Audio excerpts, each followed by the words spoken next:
I served for 11 years in a unit I'm not going to name, and before any of that, before the training pipeline and the deployments and the things I'm about to tell you, I was a kid from a flat, ordinary town who joined because I wanted my life to mean something. That's the part people skip when they ask what it was like. They want the contact reports. They want the strange thing in the dark. They don't want to know that I used to chew the inside of my cheek before every operation, a habit my team leader noticed and never mentioned. Or that I always checked my boots twice, not once. Because once felt like asking for bad luck. Not the recruiting poster version. Not the version where everyone is fearless and certain.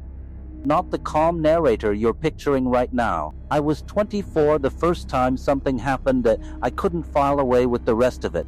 We were running an exfil through wetland terrain, the kind where the ground swallows your boot to the ankle and gives it back reluctantly.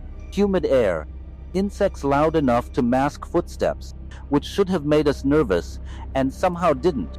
Not at first. There was a smell out there I'd never catalogued before. Not rot exactly. Something mineral, almost metallic, like a coin held too long in a closed fist.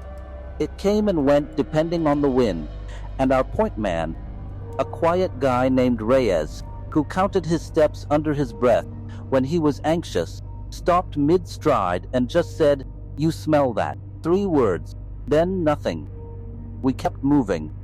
The smell kept pace with us for almost a mile. Never stronger, never weaker, like something was breathing alongside the patrol instead of into it. I logged it.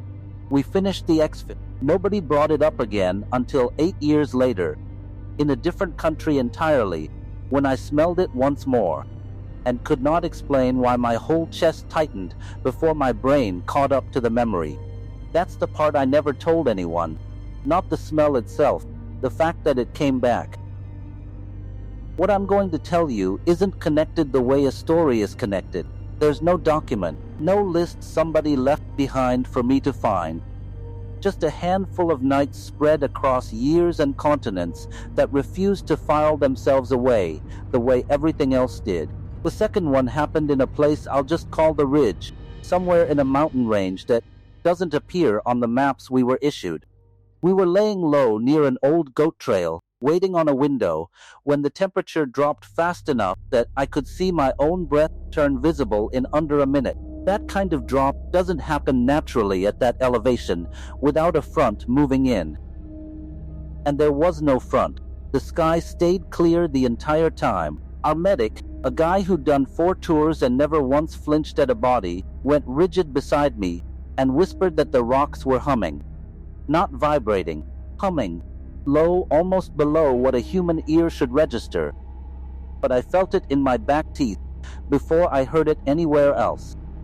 That was the last ordinary minute of that operation. We found the opening 20 minutes later, a gap in the rock face, too symmetrical for erosion. Edges worn the way stone wears when thousands of hands have touched the same spot for thousands of years. No markings, no signage, just an absence where there should have been solid mountain.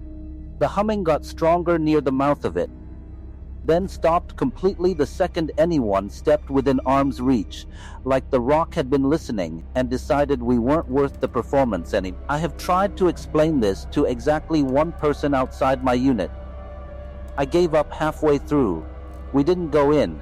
Our team lead made that call without discussion, and nobody argued, because arguing would have meant admitting we all felt the same wrongness pulling at the backs of our necks. We rerouted. The mission continued. The hum followed us for maybe 30 more seconds after we left, fading the way a radio fades when you drive out of range, and then it was just wind again, ordinary mountain wind, like nothing had ever interrupted it. That was the last normal thing that happened that deployment. The third one is the one I still can't make sit still in my memory, no matter how many times I run it. We were stationed near open coastline. Night operation, calm water. The kind of calm that should have felt peaceful, and instead felt like the sea was holding something back on purpose. I was on watch when the water in front of me went flat, in a perfect circle. maybe 40 feet across, while the swell continued normally on every side of it, like someone had pressed a hand down from beneath the surface, and the ocean simply obeyed. I counted to 10 before I said anything. I don't know why 10, it just felt like the number that mattered. Then the circle of flat water tilted, slightly, the way a held breath tilts a chest, and something pale moved beneath it, wide and low, never breaking the surface, never giving me a clean look at any part of it. It held there for maybe 40 seconds.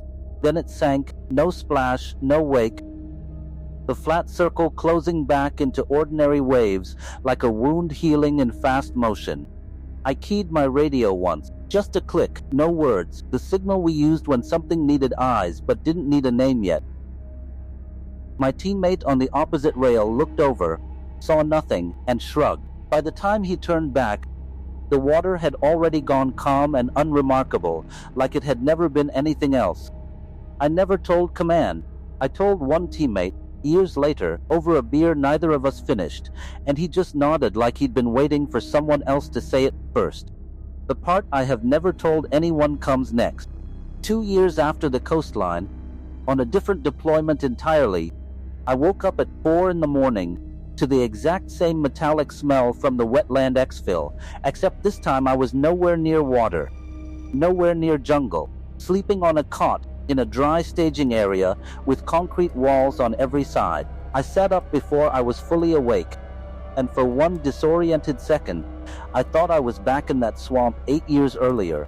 Boots sinking, insects loud, Reyes 3 steps ahead of me counting under his breath. Then the smell thinned out and disappeared, and I was just a man on a cot, alone, heart going too fast for a room that quiet. I didn't ask anyone if they smelled it too. I already knew what the answer would feel like, sitting in the silence after the question. I left the service the way most people do, not with a dramatic exit but a slow fading out, paperwork and handshakes, and a final flight home that felt smaller than I expected. I don't think about these nights every day. I don't connect them into some grand theory, because I don't think they're asking to be solved. What stays with me isn't the smell, or the hum, or the water. This is a great fake test, so that we can get rid of the issue. It's the certainty, every single time, that whatever I encountered already understood exactly what I was, and simply chose not to react. The same way you don't react to something that isn't a threat to you yet. I still don't know what that means. Some nights, walking near open water, or waking in a room that's too quiet, I find myself counting to 10 anyway, just in case it's listening for the number again, and just in case this time it answers.